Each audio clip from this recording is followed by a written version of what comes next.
Hi, my name is Leanne Nguyen, and I'll be showing you the finance simulation capital budgeting. This simulation is focused around analyzing any investments that you make in this simulation for the course of 5 years from 2010 to 2014. In here, you have your preparations where you can look at the simulation summary of what simulation you'll be doing.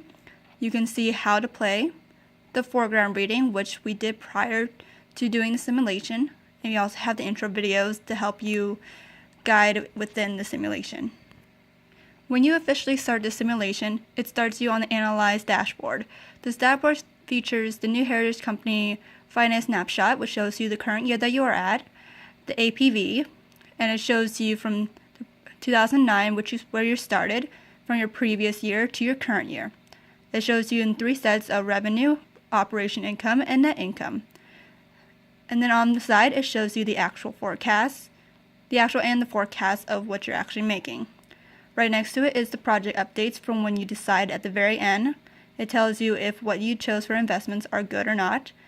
And sometimes it'll tell you how well it did compared to your expectations. Down here, you can also see your divisional reports. It shows your cash flows by division in a graph-like chart from 2014 to 2024, even though technically it should be from 2010 to 2014. And then you have the revenue division. In the revenue division, it can go from revenue to operation profit to total asset.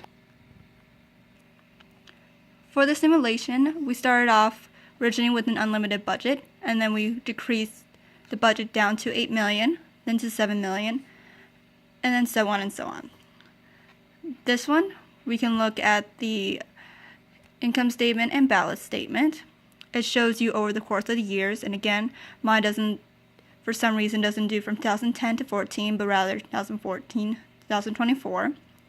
Here I'm on the licensing one where it shows you the income statement all the way down to net income to the balance sheet, and you can see how the numbers change throughout the course of the years.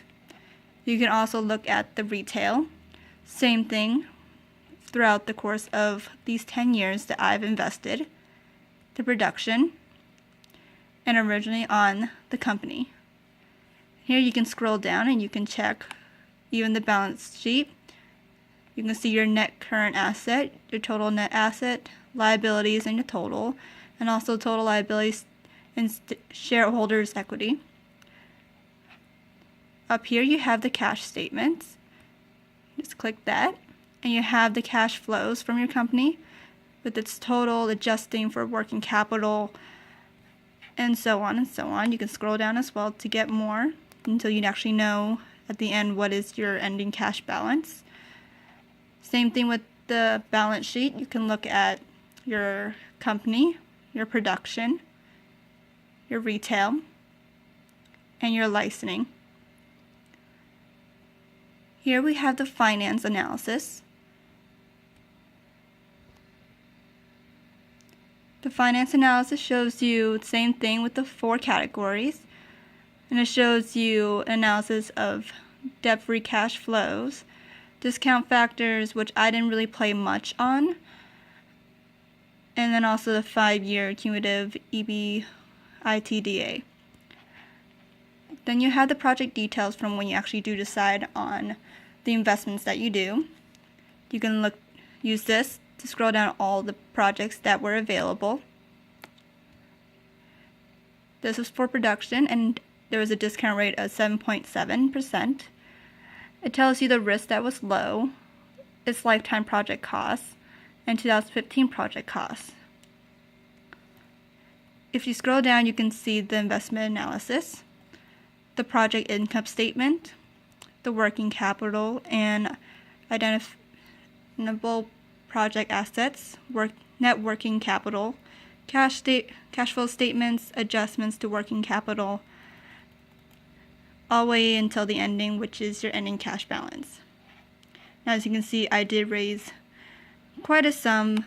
Could have been more, but it's good for a couple runs through the simulation. You can also check the historical financial, where same thing for different categories from company, production, retail, and licensings. It's very similar to the balance sheet from before. And if you ever want to, you can check your project updates and you can see how well you were doing from the previous years. On here, for some reason, it also says from 2009, 2014, even though my others states differently. I only chose the ones that I felt were valuable. Whenever you decide, it usually shows you a list of what you can do, but since I already completed the simulation, it does not. But typically, whenever you decide on a project, it will list the years that it will take to recover your money and how much the NPV is, how much the PI is, and so on and so on. And based on that, you can tell what you want to choose from. See, as this one has an NPV of 715, an IRR of 25.06%, discount of 7.7. The payback period is 8 years, but that's fine. It's a stretch, but it was better than some of the other investments. And then the PI was 3.34. A lot of these didn't really have much risk, that's why I chose them. And same thing goes with everything else. As for the simulation, I quite enjoyed it. I never really did a simulation similar to this where it was focusing on investments, but I do hope to do another one like this in the future where I can really look through all the financial statements and figure out which one will be best for my company.